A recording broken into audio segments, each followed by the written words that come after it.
જય શ્રી કૃષ્ણ. સ્વાગત છે તમારું છાયાની વાનગીઓમાં.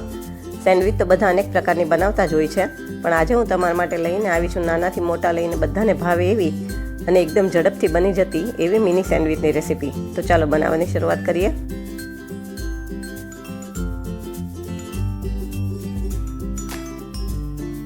એને માટે મેં 2 બટેટા બાફીને ઠંડા કરીને લીધા છે. આમાં મેં મીઠું નાખીને બાફ્યા હતા. હવે આ બંને બટેટાને આપણે ફોકથી છૂંદો કરી લેશું.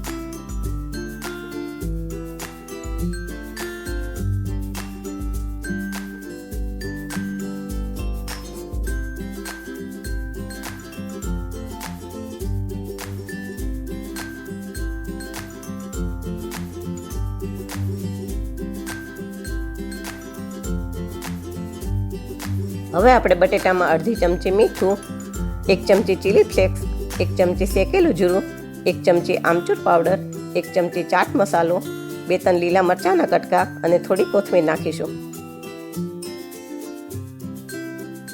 હવે આ બધાને આપણે સારી રીતે મિક્સ કરી અને સ્ટફિંગ તૈયાર કરી લેશું.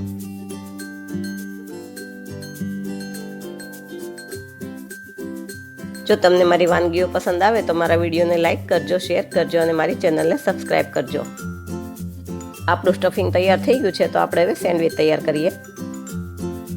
હવે મેં આમાં 4 બ્રેડ લીધી છે, એટલે એમાંથી એક બ્રેડ લઈ અને એક વાટકાથી આપણે આને રાઉન્ડ શેપમાં કાપી લેવાની છે. આવી રીતે આપણે 4 બ્રેડની સ્લાઇસને રાઉન્ડ શેપમાં કાપી લેશું. હવે આ વધેલી બ્રેડને આપણે ફેંકી નથી દેવાની. એના બ્રેડ ક્રમ્સ બનાવી અને કટલેટમાં અને એમાં તમે ઉપયોગમાં લઈ શકો છો.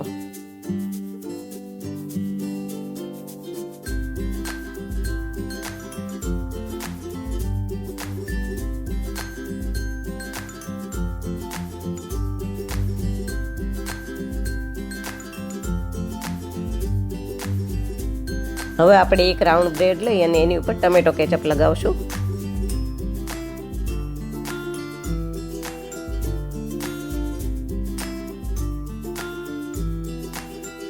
બીજી રાઉન્ડ બ્રેડ લઈ અને એની ઉપર ગ્રીન ચટણી લગાવશું.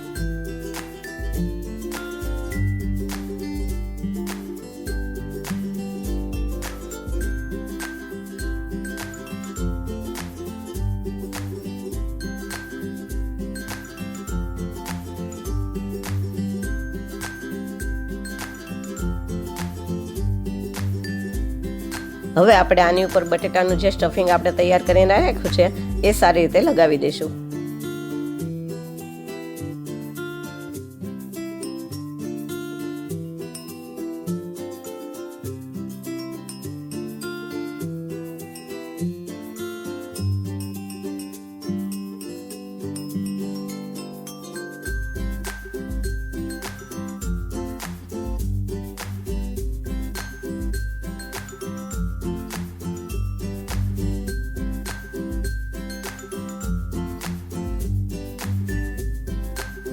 પછી એની ઉપર જે ટમેટો કેચઅપ વાળી બ્રેડ છે એ ઊંધી મૂકી દેવાની છે.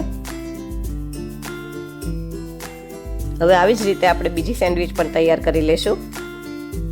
આપણી બંને સેન્ડવિચ તૈયાર થઈ ગઈ છે અને મેં તવો ગરમ કરવા મૂકી દીધો છે. હવે મેં તવા ઉપર 1 ચમચી ઘી મૂક્યું છે અને એની ઉપર આપણે આ સેન્ડવિચ મૂકી દેવાની છે.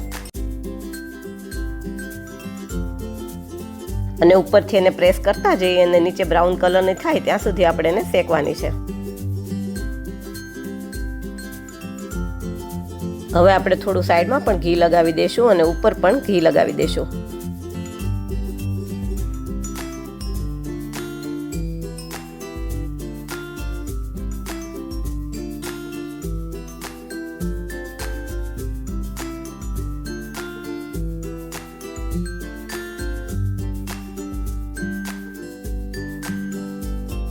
પછી એને ધીમે રહીને પલટાવી દઈશું અને પાછું ઉપરથી પ્રેસ કરતા જઈ અને 2 મિનિટ જેવું એને શેકી લેશું.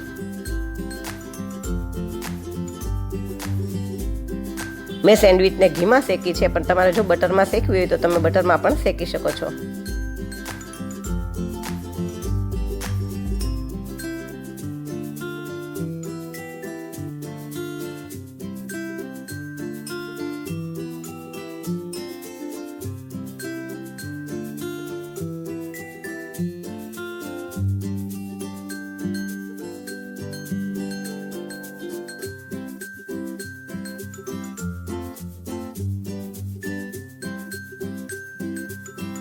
હવે આપણી સેન્ડવિચ તૈયાર થઈ ગઈ છે, તો એને એક ડીશમાં કાઢી લેશું અને એવી જ રીતે બીજી સેન્ડવિચ પણ શેકી લેશું.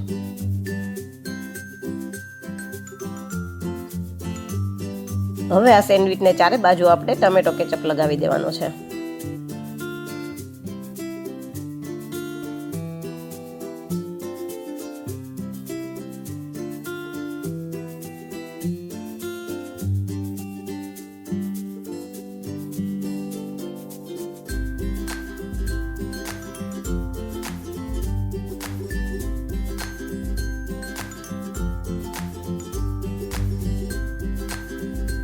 હવે આપણે એની ઉપર ચારે બાજુ સેવ લગાવી દઈશું.